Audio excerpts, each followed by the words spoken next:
না।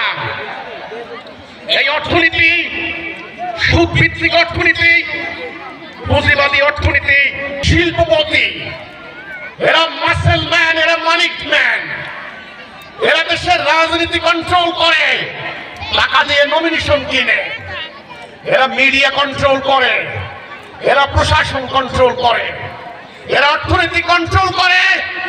এরা বলেন কিছু লোক কোটি কোটি টাকার মালিক হয়ে যায়। এই ব্যবস্থার নাম হচ্ছে ক্যাপিটালিজম। এই ক্যাপিটালিজম হারাম করেছেন আল্লাহ, অর্থ যেন জমা করতে না হয়, এই জন্য আল্লাহ সুদ হারাম করেছেন, সুদ হারাম। এই সুদ ভিত্তিক অর্থনীতি আপনাদেরকে দ্রব্যমূল্যের দাম কমাইতে পারবে না। এই সুদ ভিত্তিক অর্থনীতি বাজারের সিন্ডিকেট বন্ধ করতে পারে না।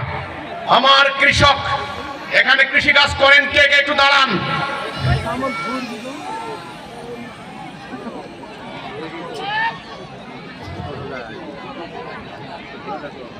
কৃষক শ্রমিক এক হও, আল্লাহর দ্বীন কায়েম করো। কৃষক শ্রমিক এক হও, কৃষক শ্রমিক এক হও, আল্লাহর দ্বীন কায়েম করো। আল্লাহর দ্বীন কায়েম করো। কৃষক শ্রমিক